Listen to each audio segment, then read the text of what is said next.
ba maging network builder? So, kinategorize natin sa sarili natin network builder. Tanong paano? How to become a network builder? Number one, ang network builder, they have the right structure. Ano ba ang structure ng mga network builder? Ang mga network builder, hindi isang account yan.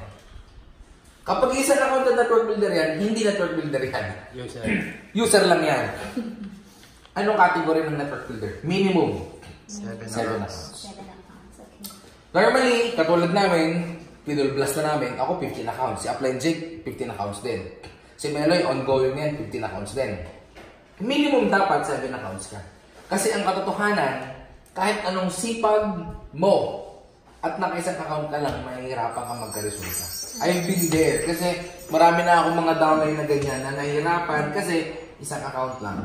Hindi mo maximize yung 7 accounts. Kasi at the end of the day, kapag ikaw naka-7 accounts, your downline will ask you, Upline, maganda ba yung 7? You can confidently say, yes, maganda yung 7 kasi naka-7 accounts ako. Tama? Kasi we have to be, we have to take lead by example. Yes. Nahirap naman yung downline, mag-7 heads ka. Ilan ba yun sa'yo? Eh, isang along eh. So, maganda, ikaw lead by example. Dapat tama structure mo. Because at the end of the day, structure matters. Daig ng mga tao na naka-7 heads yung naka-single account. Daig na naka-15 accounts ang naka-7 tsaka naka-single accounts. I-goal mo. Hanggat maaaring dagdag tayo ng account. Ngayon ang tanong, paano naman apply ako itatama ko yung structure ko?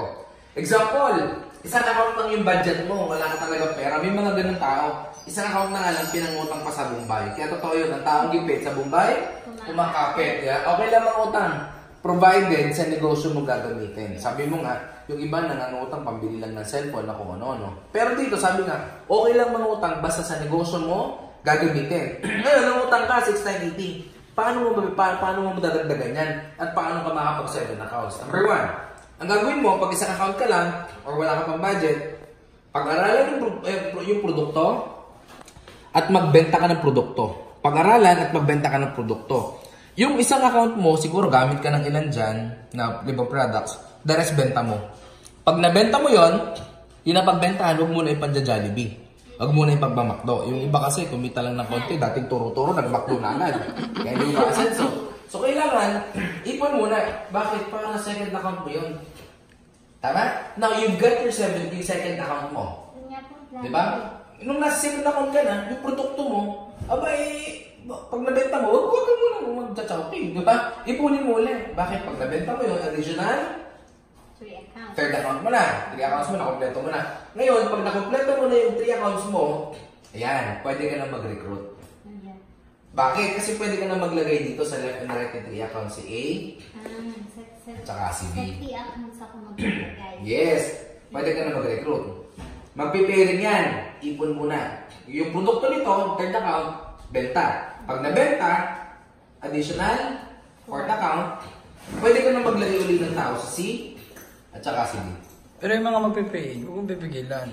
Pero pag gusto mo magpipigilan, di ba? Gagawin mo ganito. Gawin mo ng paraan na makapag-fourth account kasi napagbenta mo, binili mo ulit. Nag-pairing yan. Nag-pairing, kumita ka ng tatlo. Ipunin mo kasi ang goal mo makapaglabas ng cheque. Okay? Hindi ko gagawin ng kita ko sa inyo. Savings mo yun. Yes. Ito maganda. Kapag may fourth account yun na, yung nabentang produkto, bili muli ng GP pang 5th account. Benta, bili ng GP pang 6th account. Pag may 6th account ka na, pwede ka na maglagay na si E at saka si F. Nag-match, di ba? Kikita uli yan. Yung napagbenta ng 6th account, benta ka ng 7 accounts. Lagay ka uli ng additional accounts, si G at saka si H. Therefore, at the time nabuo mo yung 7 accounts mo, pero nagsimula ka lang sa isang account. Siyempre, attitude and commitment. Yan, attitude and commitment. Isa sa pinakamahalaga, no? Attitude, commitment. Ngayon, kailangan natin ng tamang attitude ng isang network builder. Ano ba yung tamang attitude ng isang network builder? Number 1, merong... Oh, yes, upline attitude. Ito ang pinakauna. Una, dapat meron kang yes, upline attitude. Yes. Kapag sinabi ng upline, may training, ano sagot? Yes. Yes, upline. Kasi at the end of the day, ang goal ni upline is ikaw yung kumita. ikaw yung matuto. Kasi ito natin, right now, sa stage ng network ko, particularly with saka si Zay, kahit yung, parang ganito yung production pa lang ng grupo ko sa Hong Kong, at saka sa Italy at Taiwan, kumikita na ako ng malaki. Pero bakit ko mag-spend na tulungan ka, kausapin ka, i-grow ka as network builder? Kasi ang goal namin, ikaw naman yung maging successful.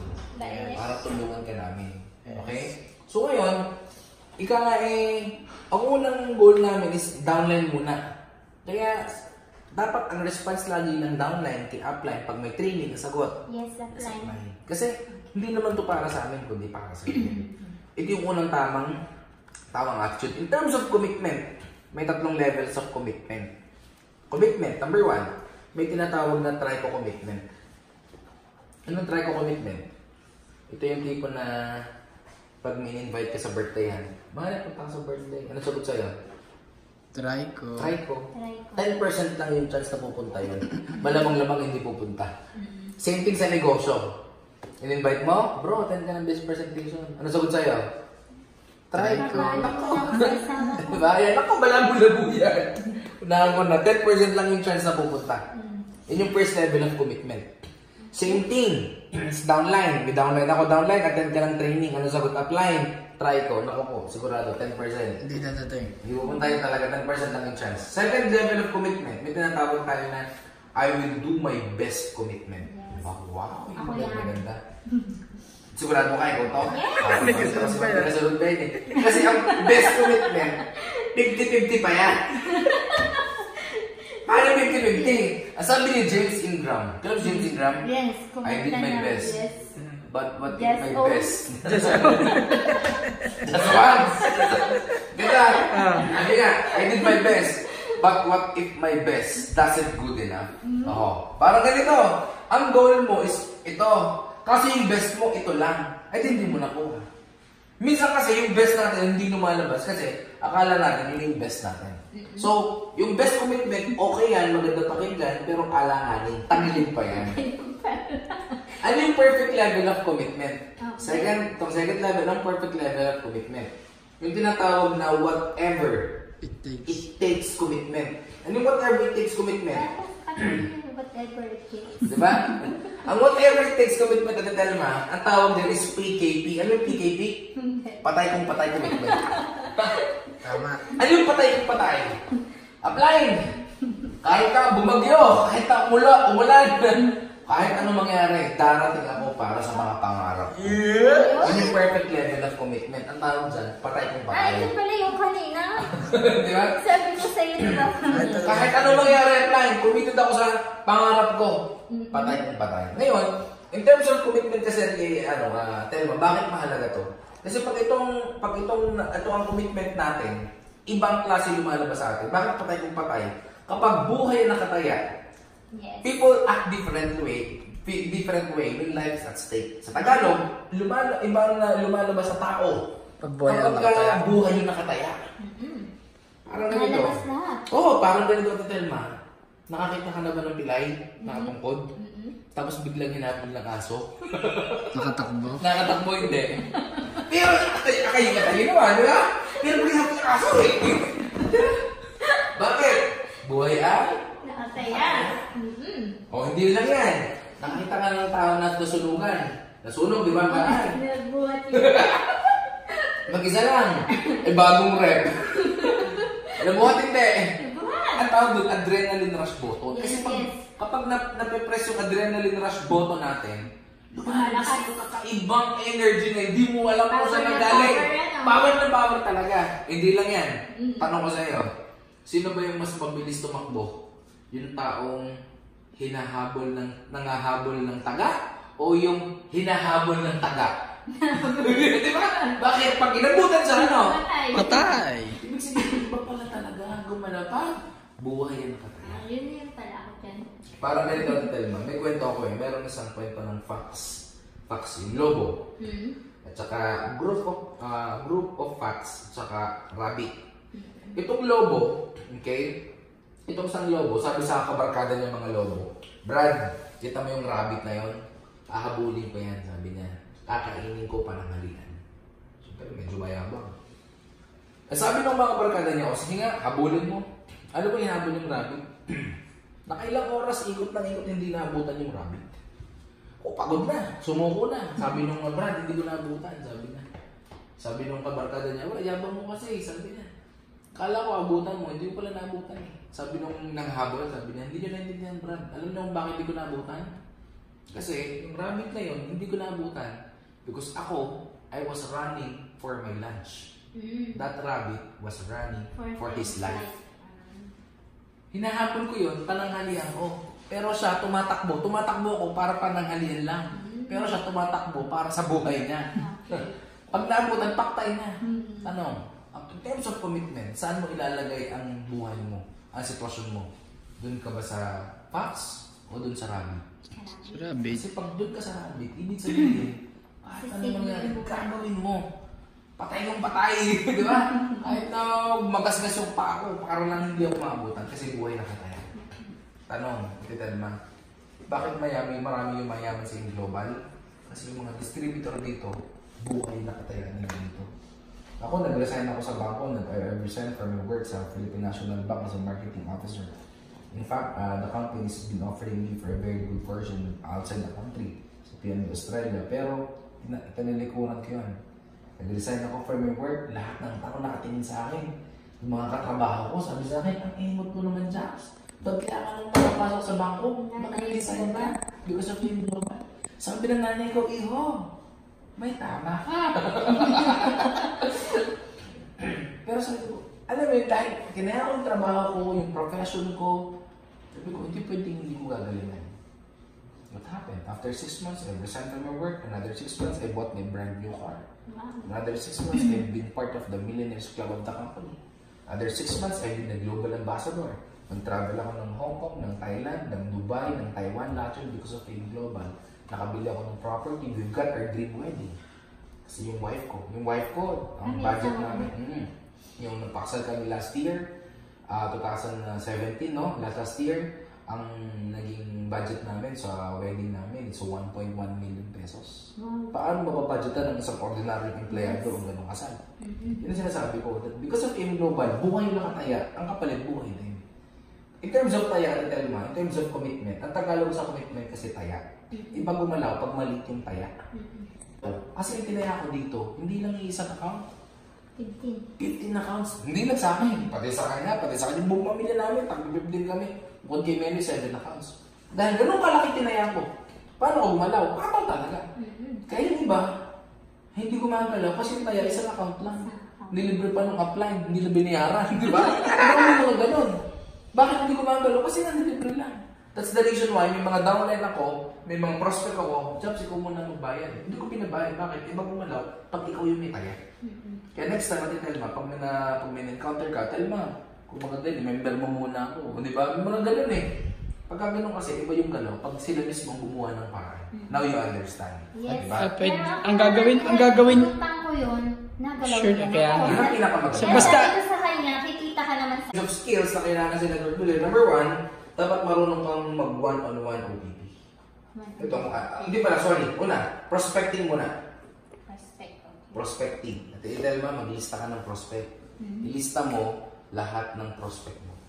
Bakit kailangan ilista? Mahirap pamalingkin ng walang listahan. Tama na. Nakakalimutan. Ilista mo, Telma. Ika-categorize mo yan. A, B, C. Class A, Class B, Class C. Sino si Class A? Yung may mga friends mo na may pera. OFW, medyo kapitan, negosyante. May mga ganyan tayong kabarkada kakilala, di ba? Ito ko unahin yung, ang tawag dyan, Class A. Bakit Class A? Kasi sila yung merong means, authority, at needs. Ang kailangan natin mind. Merong means, authority, at saka need. Money, authority, at saka need.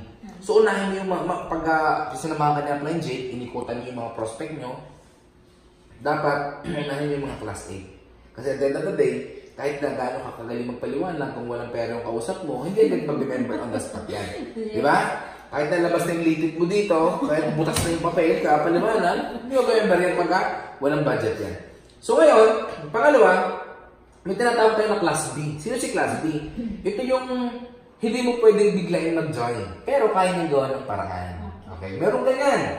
Ito kalimitan yung mga millennial, ito yung mga empleyado na ito kasi class A, ito yung kaya mong bigla ito eh. Kaya maglabas to ng 7,000 on the spot. Kaya maglabas to ng 20,000 o 21,000 o 3 heads on the spot. Pero si class B, hindi mo ito pwedeng biglain. Gusto niyan, pero pag-iipunan muna. Gusto niyan, pero maghahanap muna ng mautangan. Gusto niyan, pero mahanap mo ng pagkasanglaan ng ATM. Okay lang yun.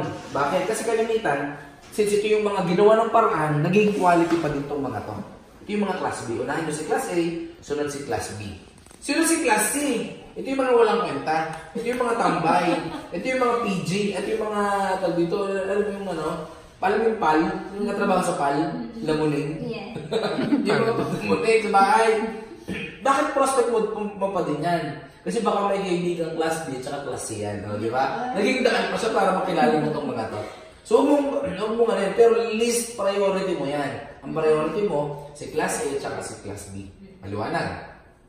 Number 2, what's up prospecting?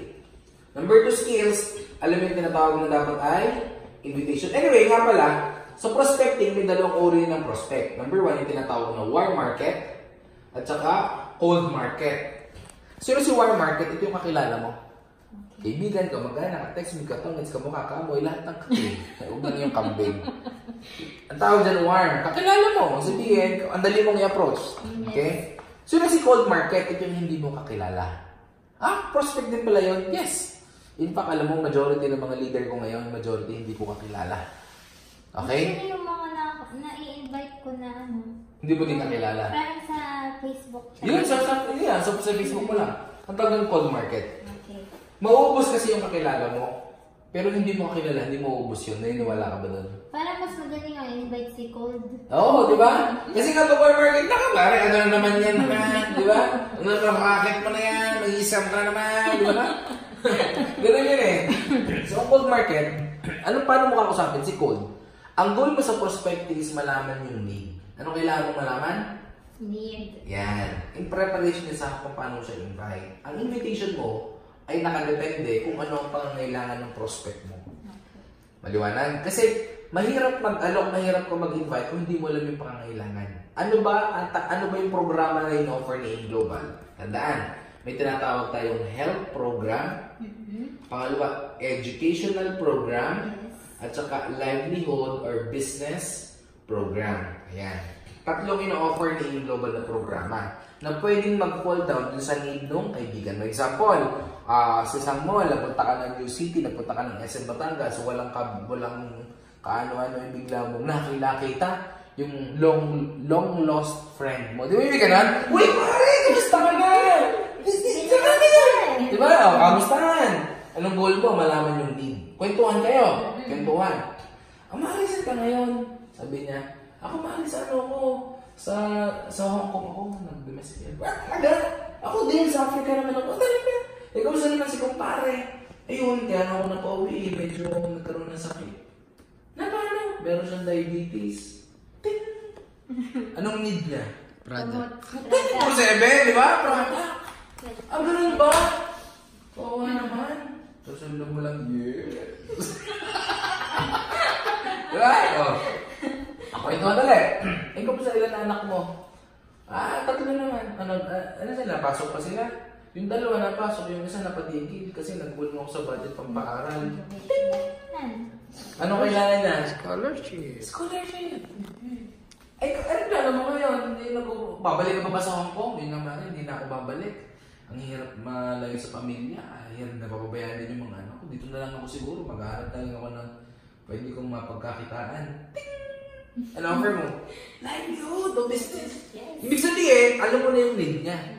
Dahil alam mo na need niya, pag in-invite mo siya, alam mo na kung ano yung offer mo. Yes. Ang hirap naman kasi mag-offer na, Mare, ano naman na baka gusto mo yung mama, hindi mo alam, mayaman pa pala sa iyo kumari, di ba? gusto mo magkakonte. Hindi mo alam, piti yung kotse ng kausap mo. So, depende sa need ng kausap mo. Invitation. Paano mo invite? Nakadepende sa need. Ngayon, wag mo kakalimutan kuhanin yung contact number at saka Facebook. Kasi doon mo kayo magka-communicate. After 1 or 2 days, tawagan mo. Mare, si Telmo ito. O, kamusta? Mari, di ba nung isang araw na ulit mo merong diabetes si kumpare? Oo, Mari, bakit? Tandaan sa invitation, huwag mo i-explain over the phone. Ang goal mo lang is makapag-set kayo ng appointment. Eh kasi parang Mari, ganito pero kasi kaming program. Ano yung program nyo? Health program. Huwag ka mag-mention ng produkto, huwag ka mag-mention ng kumpanya o ng business. Kasi bakit? Kapag sinabi ko kasi yung produkto, ang tao ayaw maglabas ng pera. Ayaw na sila mabibentahan. Pangalawa, huwag mo sabihin negosyo. Kasi bakit? Pag sinabi ng negosyo, ang tao ayaw maglabas ng puhunan. Huwag mo sabihin networking. Ang tao allergy na sa networking. Kasi hindi naman nila naiintindihan. Okay? Huwag ka magsasabi ng kumpanya kasi baka may Google na Search Engine Global. Tapos, di ba? So, kailangan program. Mare, kasi meron kaming health program. Tapos kaming health program. Ang aming, ang aming campaign is anti-diabetes. Ngayon, siyempre, Mare, alam mo naman, malapit ka sa puso ko. Yeah, magic word. Pwede sa ito. Tapos, alam mo, Mare, tama-tama. Bukod doon, meron kaming educational program. Naghahanap yung company namin ng 15 na mapapascolar. Nagbigyan ako ng isang slot. Ngayon, Mare, siyempre, ulit, malapit ka sa puso ko. Yeah, di ba? Kung ilapili ko na ito noon, Mare, baka naman pwede ka bukas. Mare, paano ba? Basta Mare, mag-dito na lang tayo. Pwede ka bukas. Alam mo na, magiging tayo ng New City. Sige, Mare, alam mo na. Tanong, nag-mention ka ba ng company? Hindi. Ng produkto? Nakuha mo ba yung need niya? Hindi. Nakuha mo? Yes. Nakuha mo yung need niya. Ito ang pinakamaganda dahil alam mo yung need niya, pupunta yun. Pag pumunta yun dito, invitation. Perfect, tama ba yung invitation natin? Yes. Na-invite mo na. Number 3, presentation na. Yan. Itong flow Sa presentation, may 3 kasing paraan ng presentation. 3 major offline presentation. Number 1, may tinatawag tayo na one-on-one. Ano yung one-on-one? Meron ka kasing kaibigan. Example tulad noon, program yung sinabi mo. Invite mo sa one-on-one. Normally, itong mga class A, itong medyo mga tsotsali na itong class A na ito, may mga may pera, negosyante, hindi mo sila pwedeng imbitahan sa seminar. Kasi actually, 3 paraan ng presentation. One-on-one, number 2, home party, number 3, yung tinatawag natin na centering o seminar. Okay. Itong mga masosyali na prospect mo na ito, sa one-on-one mo bibit-bitin yan. Kasi ang mga yan, ayaw ng mga yan ng matagal. Ayaw ng mga yan ng seminar. Ang gusto yung mga derechahan, walang paligoy-ligoy. Derechahan. Yung kumari mo, ganun din. One-on-one may imbitahan. Maliwanag. So, one-on-one, dapat ready ka. Paano naging ready? Number 1, dapat ikaw ay ready in terms of knowledge. Tanong, ready ka ba in terms of knowledge? Yes, kasi natapos mo na ito. Tama? Ngayon, in terms of knowledge, pangalawa, ready in terms of materials na gagamitin. Normally, ginagamit sa pag-present, before, laptop, iPad. Kung wala kang laptop at iPad, nagsisimula pa lang, meron kami pinag-provide tayo ng ganito. First, ito, 350 pesos lang. It is a very short presentation tool na kung saan nandyan na lahat. Maganda, malinaw, clear, updated. Ayan. So, ito yung mga products namin. Okay, pakita mo. Alright, at the same time, lahat ng mga bagong products, yung benefits, nandyan. So, in short, turo-turo ka lang dyan, di ba? Kaya maganda, okay? Yung kita natin.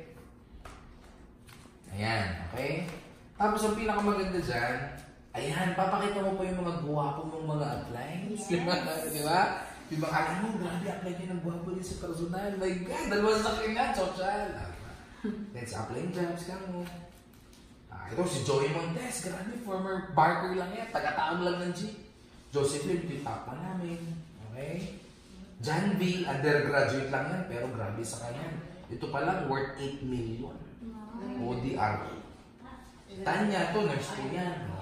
Di ba, Mari, nurse ka sa Hong Kong? Yan, nurse ko, parang ikaw. Kaya mo din. Di ba? Ito nga ako, tricycle driver, 3 sa kotse. Sila yung kaduya. Grade 5 lang tinapos niya. Grade 5 lang yung natapos. May back subject pa nung grade 4. Ganun kalala. Marco, estudyante lang. Di ba, Mari, yung may estudyante? Kaya pwede dito. Ito, apply namin. Si apply na tayo ng kante. Karga doon ng tubo, pero may naka-sports car. Ayun ba yung taga-ano? Taga-Kalaka. So, kailangan mo din ito ka, i-require ko sa iyo ito kasi kailangan mo ito. Ngayon, if you want, ito kasi 350 pesos. Sakali, hindi kahit isang araw mo sa akin kasi solid pa ito bili. At least meron kang ganito. Kailangan Ngayon, dapat meron kang tama yung knowledge mo, materials. After the presentation, may tinatawag ng Q&A. Question and answer. Siyempre, may mga objection yan. Maria, ganda naman ang pinakita mo sa akin. Kaso nga lang, wala akong pera. Di ba napanood mo na yung sa yan? Yung magsagot. Ngayon, dapat meron kang ganito, business guide. Bakit? Ito kasi ang kodigo mo. Yeah. Nandyan lahat ng kung paano sumagot ng objection. Yung apps yung send mong tips, yung... Ayun, nga pala. Kami, ayun ako sa actually, napanood na niya yan. Napanood mo na. Ito nakasulat lang to. Para at least mas nare-recall mo at saka sa mga downloads mo. Basahin mo din.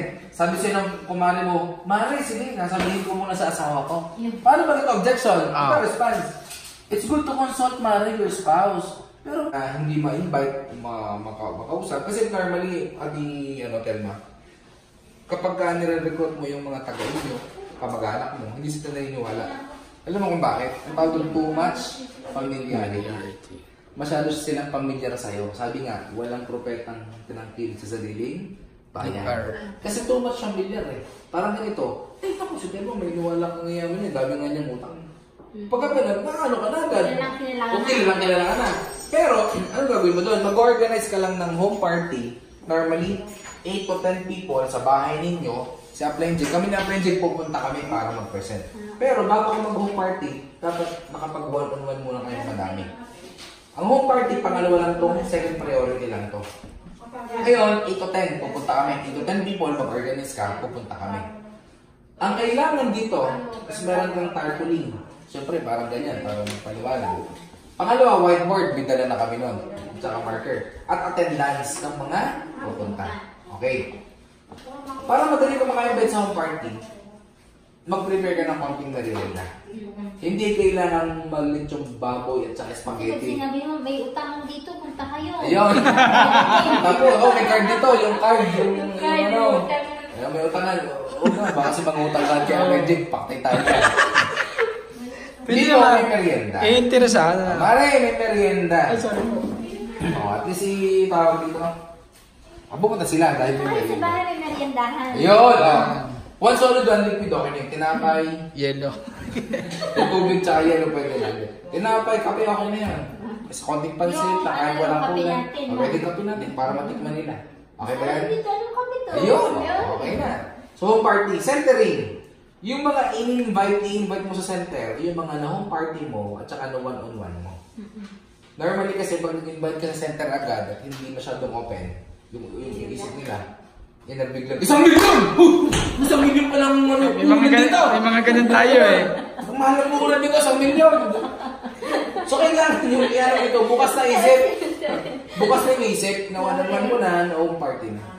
Diba? At huwag na wag ang mangingidnap. Anong kidnap? Bakit punta ka sa seminar? Punta kami birthdayan. Pero seminar ang pupuntahin. Alam mo kung bakit? Isipin mo. Alas 3 ang seminar. Sabi mo birthdayan. Eh, hindi kumain. Mag-ahay mo sa tsaka hindi ko nakakaliyan yan.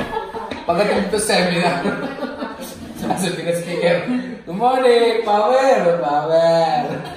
Gutom na ako. So wag kang mangingidnap. Haliwanag. Yes, apply. Okay.